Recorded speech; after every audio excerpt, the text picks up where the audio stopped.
Alright guys, well you saw me take apart the rear suspension, cut 7 inches out of it, and put it back together. So now I'm going to start working on this front suspension. This one's going to be a little different because we have a couple of issues involved here. Let me show you what we have to worry about.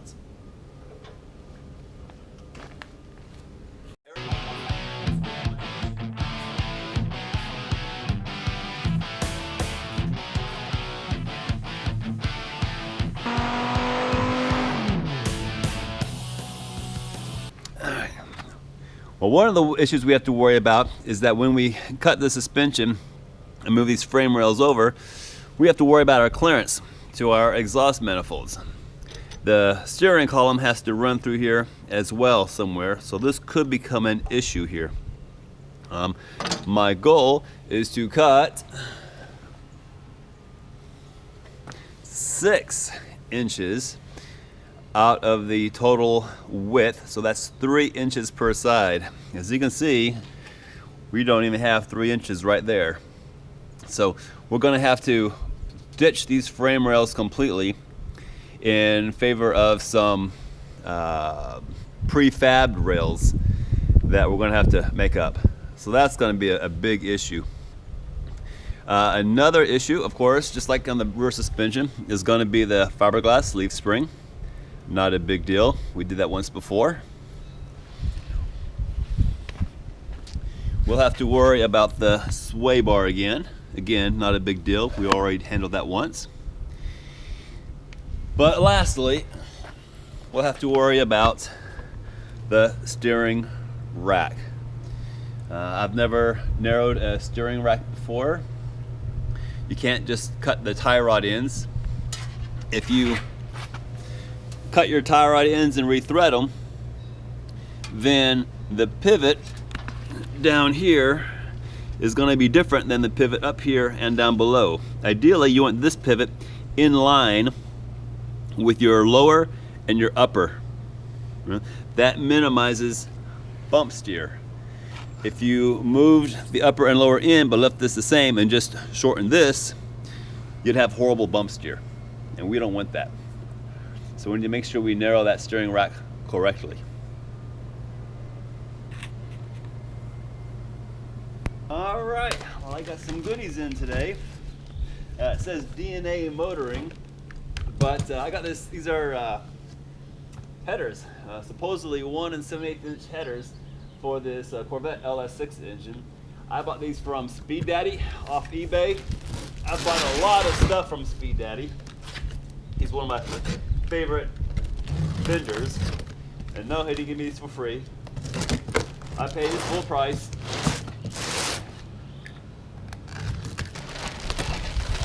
Oh. And here they are.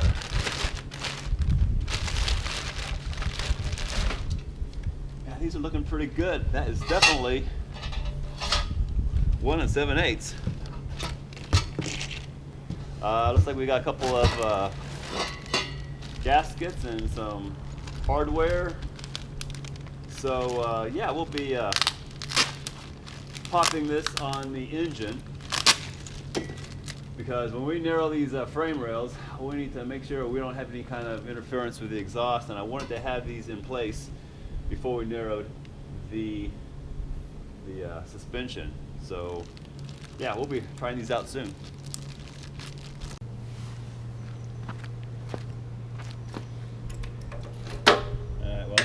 I'm going to go ahead and remove a few of these extra components, like the sway bar and maybe even the frame, the main frame, just to kind of make it a little bit easier for me to manipulate.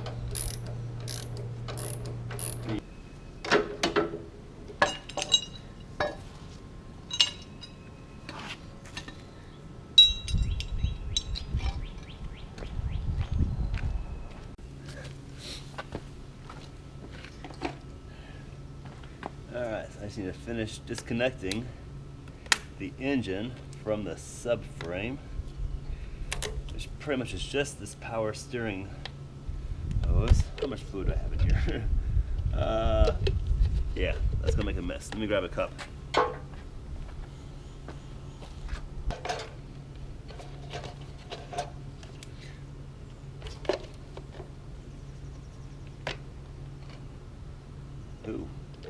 Nice and brown. Cute. Only 20,000 miles, but it's still pretty old.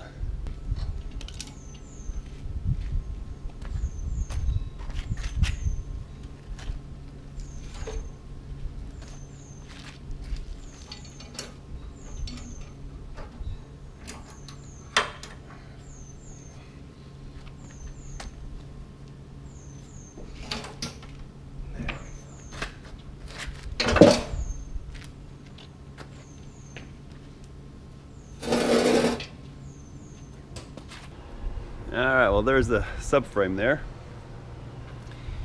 And like I said, there's just no way to narrow this thing and not have it hit the engine. So I'm gonna have to take off this upper frame and probably figure out how to do some kind of a,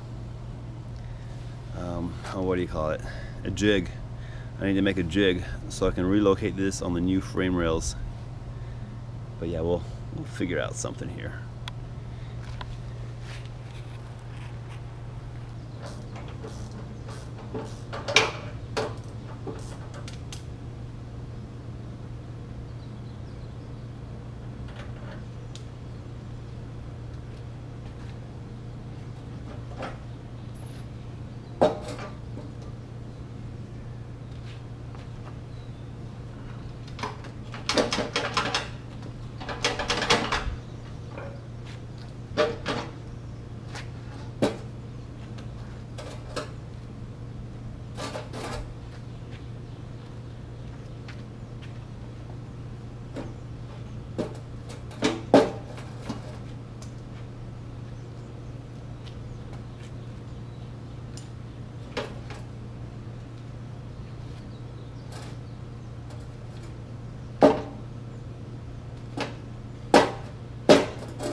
Steering rack. Okay.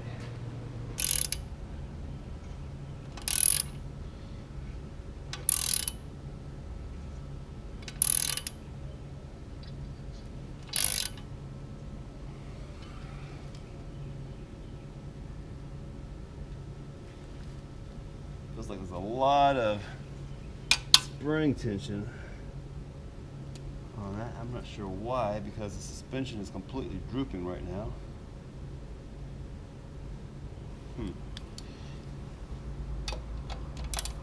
Maybe it's just the Loctite. I think the factory puts Loctite on these bolts for the spring.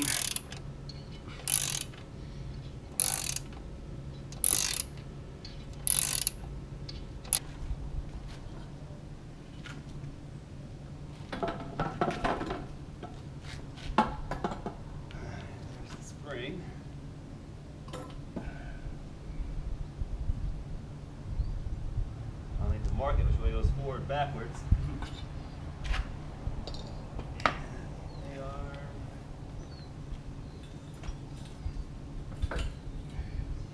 These A-arms are easy to remember because, of course, you know, the sway bar goes in the front, so there's your end-link attachment.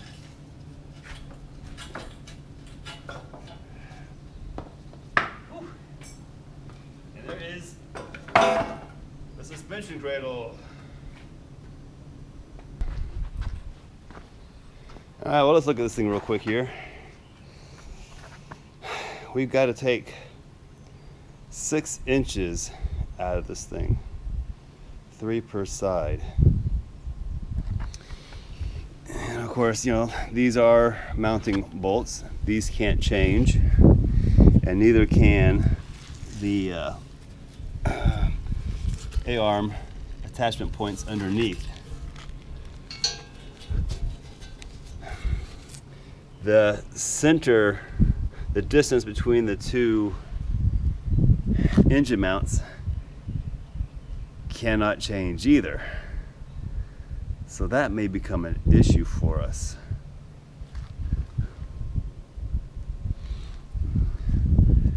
only got about an inch or so to move those over if I want to relocate them.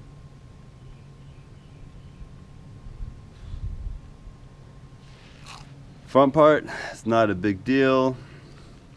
We can just take 6 inches right out through the middle here and re-weld this. I'll have to relocate this screw hole for the power steering fluid cooler. And we may have to re-weld some of these things here depending on how the rack turns out. Not too big of a deal. But those motor mounts, I'm gonna have to think about that for a while.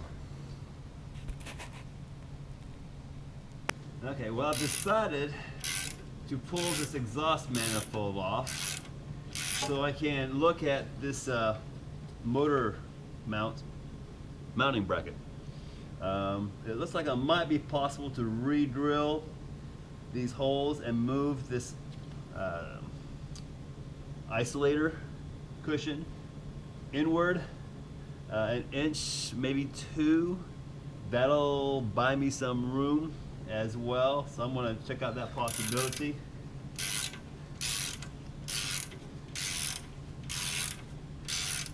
And maybe we'll put on the headers as well, just to test fit them, you know? Gotta test fit them.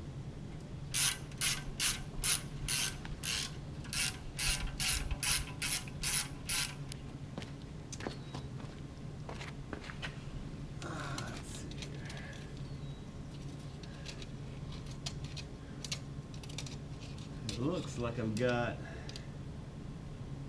about 1 inch available to me, unless I cut a little window on the back side. Then I might have 1.5 inches, maybe 1.25 inches, 1.5 inches. Not a whole lot. Let's look at the cradle again. Let's see here. Oh, here we go. Okay, so right here is where, I can show it to you guys. Okay, so right here is where the engine mount is, and there's a certain thickness to this metal here. I might be able to move that over 2 inches here, but that's just for the mount though. I mean, like I said, there's a huge cushion that's involved. I mean, that cushion is wide load. Man, that cushion alone is, gosh, close to 2 inches. So that cushion is going to take up pretty much this entire space here.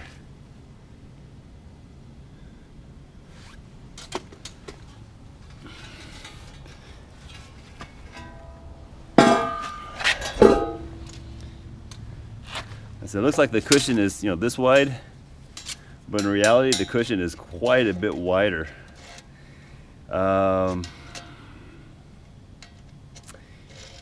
If I could move this hole over 2 inches and move that mounting bracket over, that hole over 1 inch, that'd give me 3 inches. I would need to make a custom engine mount though for this. I'm not sure how that would work right now. I'll have to do some investigating on that. Maybe I can use a couple of skinny transmission mounts and then just drill a couple of holes in here and then have that single mount up there on top. That might work. I don't know.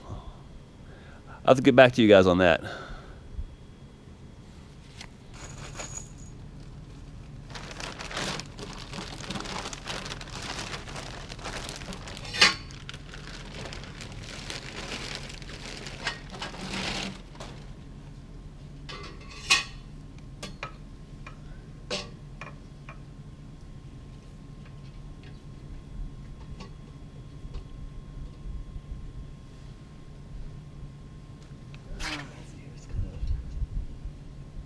Put these in, just kind of finger tight for now.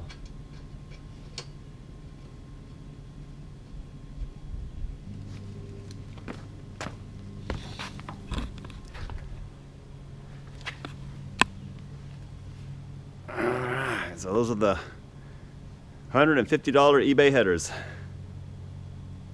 1 7/8.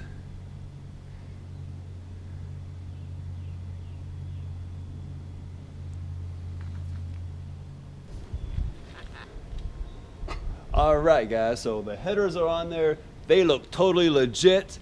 And I'm going to do a little research in my Summit Racing catalogs and my Jegs catalogs and all that good stuff. And we're going to find some mounts that we can use to try to get this thing narrowed up. So stay tuned and subscribe. Thanks for watching.